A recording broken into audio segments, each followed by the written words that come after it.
Olá, o Viva Bem mais uma vez em espaços da nossa cidade. Queremos agradecer à Casa de Cultura Mário Quintana de Porto Alegre, aqui no Jardim Lutzenberger, pela oportunidade de gravarmos aqui o nosso programa. Dentre as questões atuais na saúde, uma muito importante e que tem sido o tema de muitas conversas é sobre as células-tronco. E exatamente para falar sobre isso, trouxemos aqui a nossa convidada, a doutora Patrícia Prank, que é farmacêutica, professora na Universidade Federal do Rio Grande do Sul e coordenadora, do Centro de Pesquisas em Células-Tronco da Universidade. Doutora Patrícia, as células-tronco e a nossa vida e a nossa longevidade. Bem, eu acho que as células-tronco, elas estão quebrando alguns paradigmas muito interessantes, né? E tem bastante a ver com essa questão de longevidade, justamente porque um grupo de doenças, que vem surgindo graças à população estar vivendo mais, estar envelhecendo, é esse grupo de doenças que também tem sido foco dos estudos com células-tronco. Por exemplo, se nós pensarmos em doenças neurodegenerativas, tais como Parkinson, Alzheimer, se nós pensarmos isso há um século atrás, ou mesmo no início do século passado, se nós falarmos com nossos avós, bisavós, eles vão dizer assim, que não existia quase Parkinson e Alzheimer. Mas não é que não existia, é que na realidade poucas vezes nós vimos pessoas que conseguiam sobreviver até 80, 90, 100 anos de idade para desenvolver essas doenças. Então as doenças sempre existiram, só que a população não envelhecia tempo suficiente, digamos assim, para desenvolver essas doenças neurodegenerativas. Com a melhoria da qualidade de vida, com o mundo atual, com a melhoria da medicina, com todas as técnicas hoje que nós temos para aumentar a longevidade, começaram a aparecer mais essas doenças. Então, não é que não existia antes e que exista mais agora, não tem nada que predispõe a ter mais essas doenças hoje, é só porque nós estamos vivendo mais. E é isso que nós queremos, viver mais e melhor. Com certeza. Então, com isso começou a surgir mais casos ao redor do mundo, principalmente no país de primeiro mundo, que é onde a longevidade é maior, dessas doenças neurodegenerativas, que é um grupo de doenças onde vários pesquisadores ao redor do mundo estão tentando usar células-tronco para tentar tratar essas doenças ou ajudar no tratamento dessas doenças. Então esse seria um grupo de doenças interessantes. Ainda na área de neurociência, por exemplo, outras doenças como lesões no sistema nervoso central, lesões da medula espinhal, AVC, que também é uma outra doença que não atinge só pessoas de mais idade, mas também atinge jovens, principalmente lesão medular, devido a acidente de carro ou acidente de forma geral. Esse é um outro grupo de doenças que os pesquisadores também vêm vindo trabalhando há bastante tempo. Nosso grupo, por exemplo, trabalha com AVC, trabalha com lesão medular. E isso é um grupo de doenças interessante porque até pouco tempo atrás, por exemplo, se dizia que não tinha a menor chance de imaginar que uma lesão raquimedular, por exemplo, uma lesão de medula espinhal, pudesse ser tratada ou pelo menos minimizar os efeitos dessa lesão. Então, essa quebra de paradigma aconteceu na virada desse século, graças ao estudo com células-tronco. Ninguém está dizendo que um cadeirante vai sair andando amanhã, não é assim. Com certeza. A pesquisa com células-tronco, como toda pesquisa científica, infelizmente, ela caminha a passos lentos. Por exemplo, qualquer medicamento que é descoberto, até desde a descoberta do medicamento, até todos os testes, até que esse medicamento esteja disponível numa prateleira de farmácia, demora-se 10 anos, mais ou menos, para fazer pesquisa. Tem que testar em animais, depois tem que testar em pacientes, até dizer, é consenso que esse medicamento faz bem. E com as células-tronco não seria diferente, Então, na realidade, nós temos que trabalhar para ter certeza que aquela célula, por exemplo, ela não vai causar nenhum mal àquele paciente, pelo contrário. Então, para provar não só a eficácia do tratamento, mas para provar a segurança desse tratamento. Mas isso é interessante, por exemplo, um caso de lesão medular, Até o final do século passado se dizia assim, não existe forma na medicina de se pensar em regenerar uma lesão medular. E hoje as células-tronco está se mostrando que sim, há um caminho a ser seguido. De novo, ninguém vai sair curando o paciente do dia para a noite. Lesados crônicos é mais complicado do que pensar em lesados agudos, mas pelo menos existe uma luz no fundo do túnel. Então acho que essa quebra de paradigma que foi muito interessante com os estudos das células-tronco. A gente está conseguindo hoje mudar um pouco o conceito de algumas questões, por exemplo, antigamente, quando se começou a fazer os transplantes de órgãos, né? Então você transplantava, o que é fundamental, a gente precisa continuar fazendo transplantes, nós precisamos continuar incentivando a doação de órgãos, mas infelizmente o número de doadores é sempre menor do que o número de pacientes que precisa, por isso é importante, né, continuar incentivando, mas também é importante ter, digamos assim, tratamentos paralelos, né?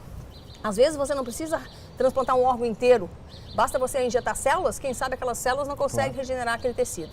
Então acho que a células-tronco veio para complementar a medicina, né, de forma alguma substituir nenhum tratamento, porque o que nós queremos todos é exatamente isso, né, viver muito, mas viver bem. Né? E como é que está isso no mundo, né? Vou começar do macro para o micro, né? No mundo, como é que está a situação da célula-tronco, né? Está ainda só a fase de pesquisa ou já tem alguma utilização? Não, tem vários estudos clínicos que nós chamamos, né? Digamos assim, ó, é bom a gente distinguir as pesquisas com células-tronco em dois grandes grupos. Pesquisa com célula-tronco não é nada novo. Na realidade, já fazem mais do que 40 anos que se trata algumas doenças com células-tronco, embora a gente não chame assim. O transplante, o antigo chamado transplante de medula óssea, nada mais é do que transplante de células-tronco. Claro. Só que isso já é feito há mais do que 40 anos. A diferença é que naquele momento a gente só achava que existia aquelas células na medula óssea e que só funcionava para doenças hematológicas, por exemplo, para tratar leucemia, linfoma, aplasias de medula, alguns casos de hemoglobinopatias, etc. Então, há mais de 40 anos, a célula-tronco já é usada, na realidade, na medicina, na forma de transplante das células-tronco que residem na medula óssea. O que aconteceu nessa virada do século e o que tornou as células-tronco bastante importantes do ponto de vista médico, né, e de clínica, são dois fenômenos. Primeiro, que se descobriu que nós não temos células-tronco apenas na medula óssea, mas em vários outros órgãos do nosso corpo. Por exemplo, no cordão umbilical, no dente de leite, no produto de lipoaspirado. Na realidade, todos os órgãos do nosso corpo nós temos células-tronco, que são as chamadas células-tronco adultas. Mas, claro, a gente fala mais dessas, como o lipoaspirado, o sangue, porque são fluidos, dos quais a gente pode retirar sem lesar o doador. Claro. Nós não podemos tirar, por exemplo, células-tronco do cérebro sem lesar aquele cérebro, né? Embora exista células-tronco ali. Então, essa foi uma das grandes questões. Se descobriu que existem células-tronco em outros órgãos, além da medula óssea.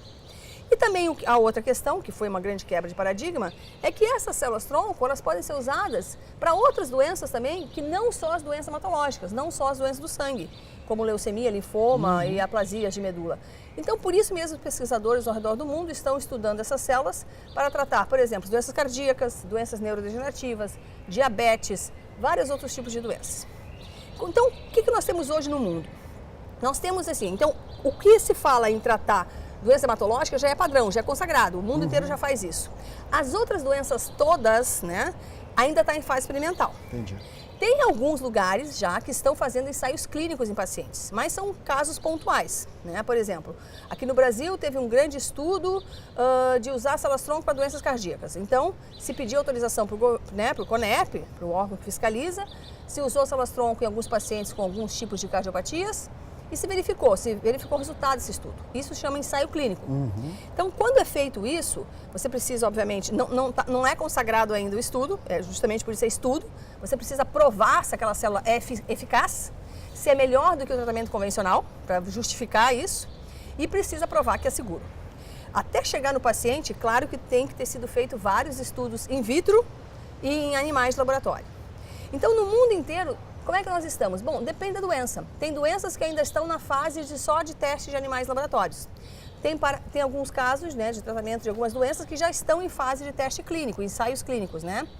E ao redor do mundo nós temos vários exemplos, né? Claro que os países quanto mais recurso, né, mais disponibilidade orçamentária, digamos assim, para pesquisa clínica, vão fazer mais esse tipo de pesquisa. Então, a Europa e os Estados Unidos estão bem mais avançados do que nós, aqui no Brasil, em questão de ensaios clínicos dessas pesquisas. Mas ainda é ensaio clínico. No Brasil tem sido feito, sim, mas sempre lembrando, então, que isso é pesquisa clínica, ainda não é garantia de que exista sucesso, né? Então, por isso mesmo, tem algumas questões aqui que é importante nós levantarmos. Por exemplo, é consenso mundial que pesquisa clínica não se pode cobrar. Porque você não está oferecendo um tratamento consagrado, como é o transplante de medula óssea. Medula óssea é consagrado, funciona para alguns casos de leucemia, então você sabe disso. Então, né, já é feito há vários anos.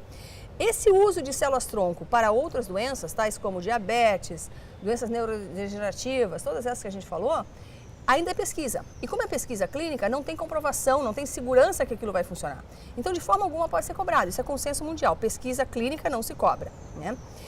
Só depois que se provar se realmente aquela célula-tronco é melhor do que aquele medicamento que você está usando para o tratamento, funciona, aí aquele tratamento vai passar a ser algo convencional na medicina. Ah, então tá, agora está provado que usar células-tronco nessas condições é consagrado, é melhor e é seguro. Então, no futuro, esse é o caminho que a gente espera, mas por enquanto ainda estamos em fase de pesquisa clínica. Entendi. No Brasil, isso ainda está menos ainda, então? É, assim, existem vários grupos que já estão fazendo boas pesquisas clínicas, né? Mas é sempre pontual.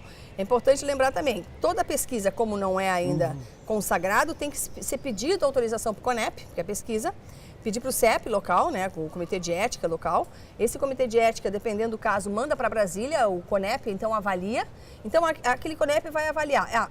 Tudo bem, podemos autorizar que essas células-tronco sejam usadas, por exemplo, para aquele grupo de pacientes que tem diabetes para ver se funciona tais e tais procedimentos. Entendi. Então aquele pesquisador vai fazer aquele estudo clínico com aquele número X de pacientes e depois do resultado final ele vai avaliar aquilo foi melhor ou foi pior do que o tratamento convencional, né? Pior não deve ser, né? Porque obviamente já estudou em animais, você não pode submeter o paciente a um risco, obviamente que não. Sempre se dá o tratamento convencional junto, jamais se tira o tratamento convencional, você só faz um plus a mais, digamos assim. Até para comparar, né? Aí porque não pode deixar o paciente de receber o tratamento convencional. Então se faz um grupo de estudo com tratamento convencional e um grupo de estudo com tratamento convencional e mais células-tronco, para ver se existe realmente alguma melhora com o uso de células-tronco. Então, se comprovar que há melhora com o uso de células-tronco e se comprovar a segurança disso sem nenhum efeito colateral, então aí você pode concluir, esse estudo mostrou bons resultados de células-tronco. Ou não, ou se viu não. Teve casos já que se estudou células-tronco para algumas doenças e se viu que não teve nenhum benefício em usá-las. Claro. Então se viu, para essa doença talvez não funcione. Porque não é uma panaceia, não vai curar tudo, não existe isso. Isso seria milagre, não ciência, e nós fazemos ciência e não milagre, né? Vamos ao nosso intervalo, mas antes a nossa dica do dia. Voltamos já com o Viva Bem.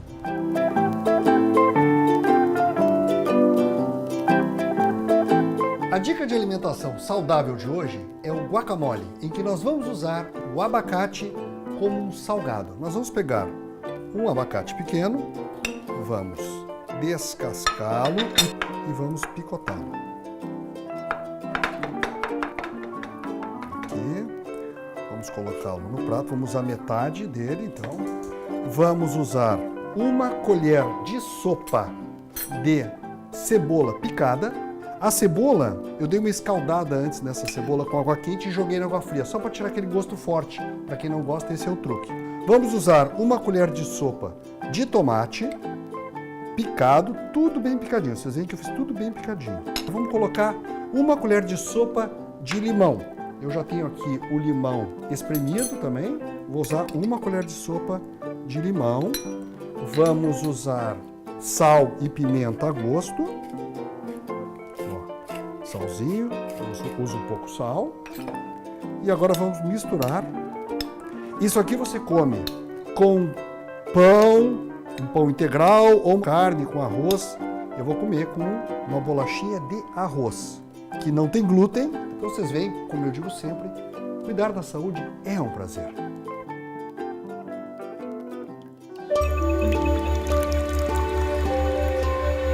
Voltamos com o nosso Viva Bem aqui na TVE, entrevistando a professora Patrícia Prank sobre células-tronco. Doutora Patrícia, e o turismo, como é que chama-se? Turismo das células-tronco. Das células-tronco. Pois é, essa infelizmente é uma expressão que nós temos ouvido bastante ultimamente, né? E essa expressão se tornou tão importante, digamos assim, no nosso meio científico, que até eu participo de um evento que tem todos os anos, né, que é o Grande Congresso de Células-Tronco Internacional, e no ano passado um pesquisador ganhou um prêmio justamente por combater o tal chamado turismo das células-tronco. O que significa isso? Bom, como ser humano, né, eu acho que isso é histórico, né, a gente sempre pode levar para o lado do bem ou para o lado do mal qualquer nova tecnologia, né? Então tem o lado do bem, que é como eu costumo dizer, nós somos cautelosamente otimistas. Sim. Não tem como um pesquisador que trabalha nisso não ser muito otimista e empolgado, e muito apaixonado também por aquilo que faz, senão você não consegue fazer pesquisa nesse país, principalmente.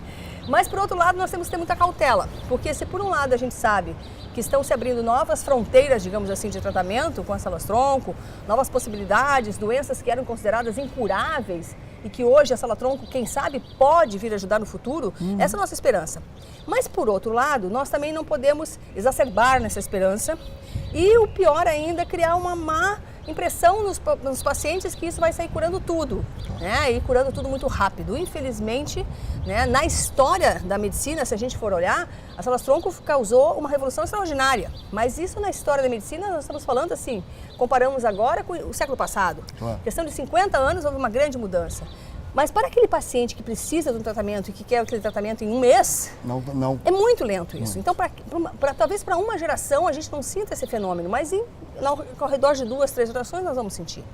Então, isso é uma questão muito delicada, porque nós estamos tratando de um ser humano, de um paciente que precisa de um tratamento para ontem, né? Ninguém quer ficar doente, eu não quero, ninguém quer ficar doente, né? E a gente quer se tratar daquele problema, a gente não quer ter limitação física. E às vezes é complicado você dizer, olha, essa pesquisa não vai funcionar agora, vai demorar um pouco, a gente tem que ter paciência. Quem teria paciência, né? É uma situação muito delicada. Infelizmente, por outro lado, acabou acontecendo pessoas que tentam explorar esse momento sensível da vida do paciente e tentar oferecer tratamentos milagrosos que não existem.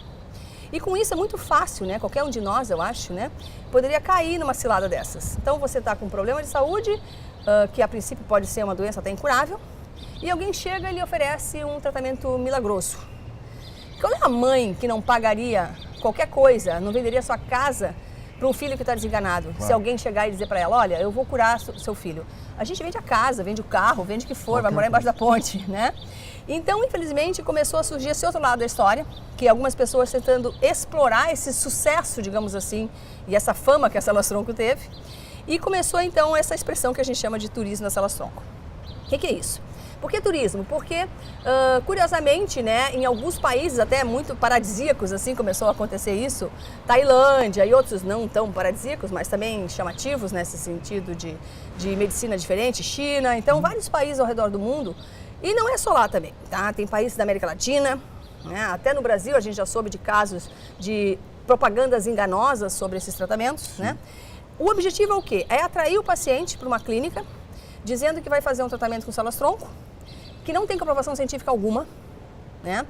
E que muitos deles, por isso a gente fala turismo, acaba sendo países turísticos. Por exemplo, Tailândia é um país onde tem algumas clínicas dessa, a China tem outras clínicas dessa. Isso não é difícil de identificar. Você vai no Google hoje, você acha tudo, né? Fácil. E é muito interessante assim, porque às vezes realmente parece assim uma propaganda de uma agência de turismo, né? Que tem translado do aeroporto para o hotel, daí tem uma praia paradisíaca no fundo e venha fazer tratamento. Chega a ter spa oferecendo isso. Então, o que está por trás disso?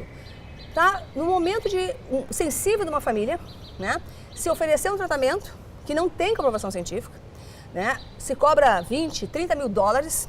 Então, a pessoa muitas vezes sai, né, graças a Deus, não existe isso muito no Brasil realmente, mas as pessoas viajam do Brasil, já teve vários casos, eu já recebi assim, N pacientes no meu laboratório para perguntar sobre isso, pacientes que telefonam, que mandam e-mail, assim, toda semana a gente recebe pelo menos 2, 3 pacientes assim, ou por telefone, por e-mail, ou presencialmente, que estão nessa situação, me ofereceram um tratamento em tal lugar, que eu pago 20 mil dólares, né, para tratar tais doenças. Daí eu vou lá e investigo isso, porque não é difícil nós descobrirmos.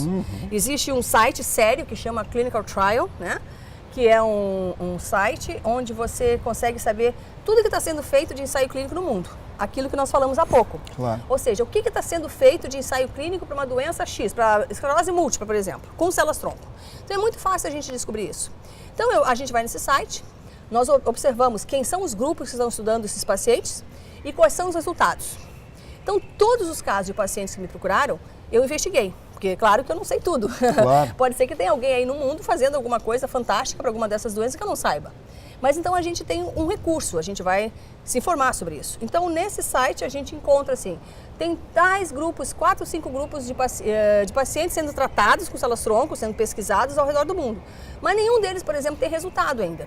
Então como que a gente vai dizer que aquilo é uma segurança? Claro, com certeza. Então aquela questão que nós falamos, eu não posso cobrar... A pessoa entra no risco pessoal, né? A pessoa não pode ser cobrada por ser cobaia de uma experimentação científica. Então é isso que o mundo sério faz. Olha, nós já fizemos um ensaio em animais de pequenos porte, né? Nós agora passamos para animais de maior porte, para quê? Para garantir que aquilo é seguro, porque nós temos vários acidentes como a talidomida, que só se estudou ratos e depois não foi para animais maiores e por isso deu o problema que deu. Então se passou por todas as etapas de segurança em animais, se verificou que aquele medicamento, aquela célula é segura e só aí nós vamos para ensaio clínico. Então, de uma certa forma, o paciente está se submetendo a um tratamento que, claro que o risco é mínimo, porque já provou que em animais não deu o risco, mas também não é garantia de sucesso. Então, como que você pode cobrar de um paciente um tratamento que não tem a menor comprovação científica de sucesso? E por outro lado, quais são, já falamos, estão falando do que não é. E o que é, na sua opinião, quais são as coisas mais promissoras em termos de célula-tronco? Assim, lesão raquimedular, AVC, diabetes é uma doença que ainda não dá para dizer que célula-tronco vai curar, mas já está ajudando. E um outro grupo que não é doença, digamos assim, mas lesões, por exemplo. Quando um tecido sofre uma lesão, essa lesão pode ter sido por um acidente ou por um câncer, por exemplo. O câncer tem que ser removido para poder regenerar o tecido, né, tirar o tecido doente. Só que aí forma uma lesão naquele tecido. Nesses casos, a célula-tronco pode ser interessante. A célula-tronco não cura câncer, não vai curar câncer jamais, não tem nada a ver com isso. Ela vai repor o tecido perdido. Exatamente, mas por exemplo, câncer de laringe, câncer de traqueia, que nós estudamos isso também. Então, aquele pedaço da laringe, da traqueia, tem que ser removido, na laringectomia, por exemplo. Claro. Só que isso compromete a qualidade de vida do paciente. Então, nesses casos, estão estudando colocar células-tronco para regenerar o tecido que foi removido por causa de um câncer, por causa de um acidente. Isso é um grupo bem importante também, no qual a células-tronco está ajudando. Então, essa questão que é fundamental a gente falar do turismo, quer dizer, o que aquele tratamento comprovou de sério? Então, se tem uma comprovação científica que aquilo vai dar um benefício, tudo bem. Mas se não tem, e todos os casos que eu recebi no meu laboratório, assim, não tinha nenhuma comprovação científica ainda. E quais são os casos que já têm comprovação científica e que já estão sendo usados no mundo? Porque aqui no Brasil ainda estamos atrás. É isso que nós estávamos falando. Algumas doenças neurodegenerativas, lesões medulares, regeneração de osso, por exemplo, regeneração de cartilagem, tá? Então, vários casos desses já estão sendo injetados. Interessante que a parte neurológica, que geralmente se fala que não tem regeneração, é uma coisa que está crescendo forte, né? Está crescendo. E talvez tenha mais pesquisa na parte neurológica pelo interesse das pessoas nisso, porque e outros tecidos não, né? Tecido muscular, por exemplo, quais são os tecidos que você acha que mais tem influência? Eu costumo dizer que todo pesquisador de células-tronco, né, como eu, a gente é um pouco egoísta, a gente está querendo tratar seu Alzheimer do futuro, né? Claro, para não ter Alzheimer no futuro. Mas assim, Alzheimer, por exemplo, eu usei, mas não é uma doença que a células-tronco tem mostrado ser muito promissora. Alzheimer não. Claro. Até porque Alzheimer é bem mais complexo em matéria de mecanismo, não é algo que teve uma lesão local. O Parkinson já tem alguns resultados promissores, mas lesões como lesão medular, lesões de nervo, por exemplo, periférico, né? Esse sim, porque são lesões pontuais que a célula-tronco pode ajudar. Claro, é mais fácil do que o cérebro inteiro, Exatamente. Com certeza. E outros tecidos têm sido feitos, tem a parte endócrina, outras glândulas também têm sido procuradas, porque a diabetes... É mais complexo um pouco pensar em doenças endocrinológicas, né? A diabetes é uma que está sendo estudada muito por causa da questão autoimune, né? Mas, assim, a parte de cartilagem, de tecido, de tendões, isso tudo no sentido de regeneração está sendo bastante Eu acho que estudado. a parte de tecido vai ser mais fácil que a parte neurológica, né? Do que isso, né? A parte, eu penso na parte hormonal porque nós estamos vendo as pessoas vivendo mais e as questões da menopausa e da andropausa são questões que acontecem. Isso não está sendo pesquisado. Olha, tem estudos de regeneração disso, Tem estudos de células-tronco em várias áreas, inclusive na tentativa de, por exemplo, de aumentar a longevidade dos óvulos das mulheres, né? Para que elas possam ser mãe mais tarde, inclusive, né? Vão ter que viver mais, né? Vão ter que viver mais, né? Então, toda essa questão de tentativa de aumentar a longevidade de células, né? De forma geral, tem sempre alguém pesquisando isso em alguma parte do mundo, né? Entendi. Então, vocês veem que as questões da célula-tronco acaba entrando em todo esse espaço do envelhecimento, né? Da saúde, da longevidade saudável, né? E que ainda é um caminho muito longo para que as coisas sejam amplamente usadas e amplamente comprovadas. Acho que então nós temos que viver realmente mais para também podermos viver mais com as células-tronco do Regenerando. Um exemplo disso é aquela pesquisa que saiu há pouco tempo na mídia, que foi extremamente polêmica, que eu ainda acho que é um pouco precoce de fazer isso, mas tem tudo a ver com essa questão de célula e de regeneração. O transplante de cabeça. Né? Então, assim, se nós pensarmos hoje, né, o que Mary Shelley fez no início do século XIX, né? Ela fez um Frankenstein, ou seja, ela colocou vários órgãos e ressuscitou, né, um morto-vivo, né? Na verdade, o que a gente faz hoje é também vários transplantes de órgãos. Então, tem várias pessoas que receberam vários órgãos ao mesmo tempo. E hoje em dia já está se pensando em transplante de cabeça, uma coisa parece meio surreal, mas eu acho que no futuro, ainda acho que hoje não seria possível, mas no futuro, e a célula-tronco participa disso, de alguma forma, regenerando algum tecido ali que vai participar disso, com certeza é um futuro fantástico que nós temos com a tecnologia atual aí. Então eu quero agradecer a doutora Patrícia Pranck, a sua entrevista aqui conosco sobre célula-tronco, agradecer novamente à Casa de Cultura Mário Quintana por ceder o seu espaço e eu aguardo vocês no próximo Viva Bem aqui na TVE.